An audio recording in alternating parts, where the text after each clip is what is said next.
All species are unique in some way, and humans happen to be unique also, and we have a special interest in our own uniqueness.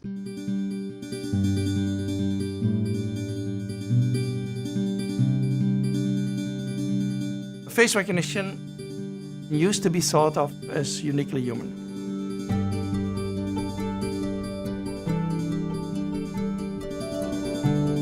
But all the primates at the time had been tested on human pictures, and they were not good at human pictures until we started testing chimpanzees on chimpanzee pictures. You can show them a mother on a touchscreen, and then you show two young chimpanzees and they can pick out who the offspring of the mother is and so on. And then it was found in the monkeys, then it was found in sheep, and now there's a study on wasps. And so this is one of those typical stories, is that we first think it's uniquely human, and then it spreads and we find it actually in many corners of the animal kingdom. So to know what it is to be human, you have to get outside of the boundaries of humans so you can challenge our view, not only of biology, but of our identity.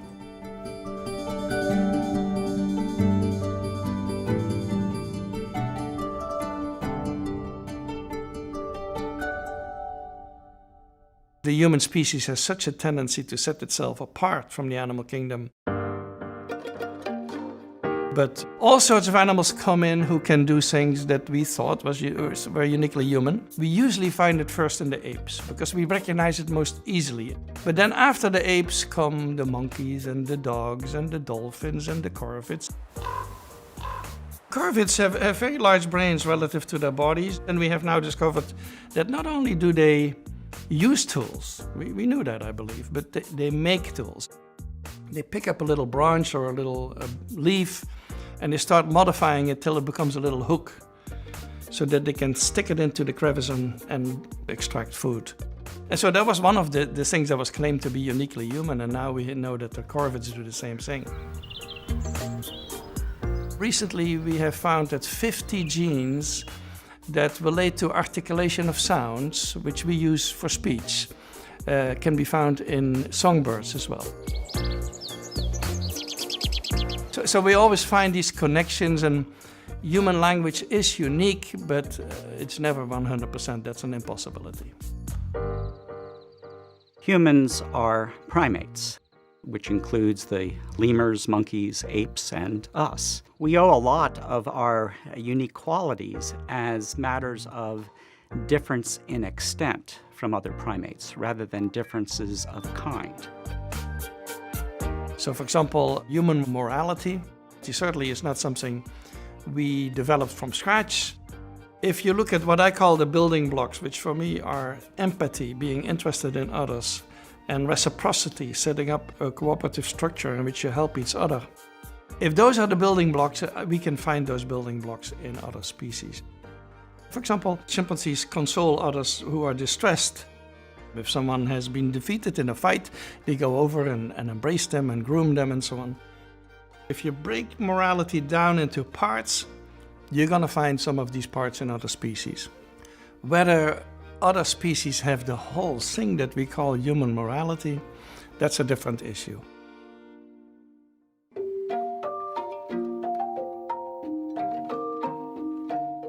The nature of becoming human has been a piecing together of qualities that define ourselves as distinct from all other creatures.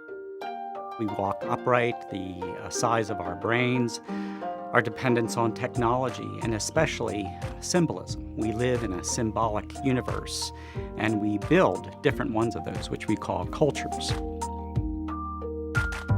Well, when did we become human? Human beings evolved on a very, very dynamic and changeable planet. Our evolutionary tree, in fact, at least 18 different species of different lineages that belong in our own evolutionary tree. All of those other ways of life have become extinct, and there's only one of us now. I often say it as the last biped standing. The skulls that I have here, this particular one is Homo habilis, and the name habilis comes from the idea of handyman and was known to have made early stone tools. The idea that we could have access to such rich plant and animal material was critical to the initial increase in brain size that ultimately led to a brain size as large as this one, Homo heidelbergensis. Later on, of course, giving rise to Homo sapiens. And you can see again the evolution of a much larger brain, a projecting nose. And so that projecting nose was important in being able to humidify air as it's breathed in and not lose that humidity when it's breathed out. So in many ways, the answer to what does it mean to be human is that part of what it means to be human has been a process of becoming human, a history that goes back 6 million years.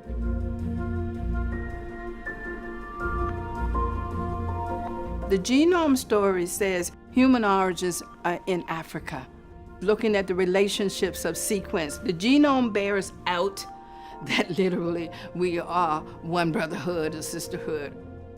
Genetics is the study of individual genes or collections of genes.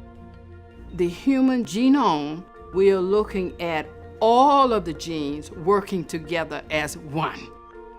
The genome is that part that allows us to determine how we survive in different environments. For example, skin color. We know from anthropology studies, from archaeology studies, that humans moved out to another environment, whether it's Far East Asia, whether it's west to Europe, where the sun's rays were not as intense. The loss of skin color had an advantage in being able to survive in certain environments. The genome had to adapt to whatever environment. The amount of information to account for anatomical features, skin color, hair texture, all of the things that we use that we see on the outside takes less than 1/10 of 1% of our total genome information. But they are the things that allow us to distinguish ourselves one from another. So you can't separate a role that the genome plays in our sense of identity.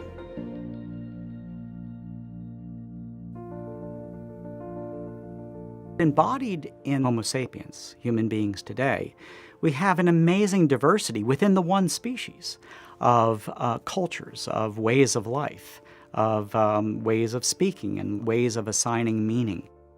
And so what's so interesting about human beings is this, in a sense, tension between the unity of our species, the long history that all human beings share over millions of years, plus the unity of the small amount of genetic diversity that exists, but then this outward expression that seems to divide people. They form the walls. But I think that what we need is this bring together the unity and the diversity of human beings into a more holistic picture of who human beings are today.